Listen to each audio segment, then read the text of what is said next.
Right, in this lesson, so second treatment for addiction or substance abuse problems, and we're looking at what is contingency management and how is it used.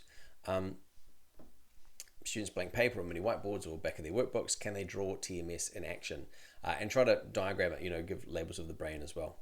Okay, that's what it looks like.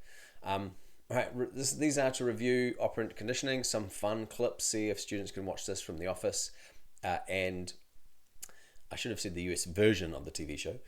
What psychological process is the boss using? And here's another one as well. There's a quizzes to review operant conditioning. And then, so this links to what we're going to do later. So we want to review that content.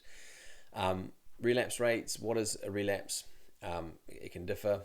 And so we want to reduce relapse. And so how could we do it? Open question. Can students think of any ways? Operant conditioning. Could we use that? And they might just come up with contingency management by themselves. It's really interesting, right? So behavior therapy often used as part of CBT.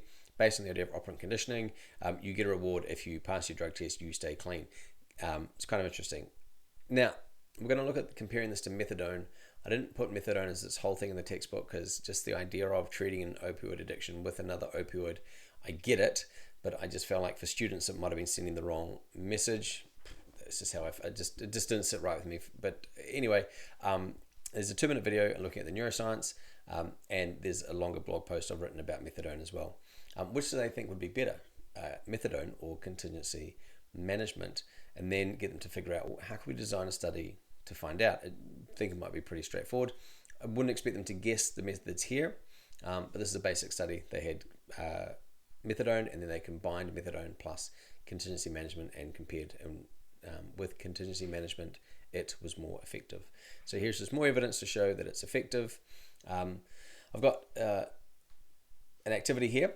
Can they explain contingency management based on the principles of operant conditioning? This is going to show that they understand it, but it also shows how you can use one example for 2 different parts of the course. You can use that for the essay. You could also use this as the example of operant conditioning in the essay Qs, and that's what that exam tip is explaining. Okay. Key terms in the back of the workbook about ethics and responsibility, key terms, and they should test themselves. Do they know these definitions? All right, coming up next, the last lesson in the unit, prevalence and prevention, and there's a lot going on, so you might want to break that one into 2 lessons if you have time.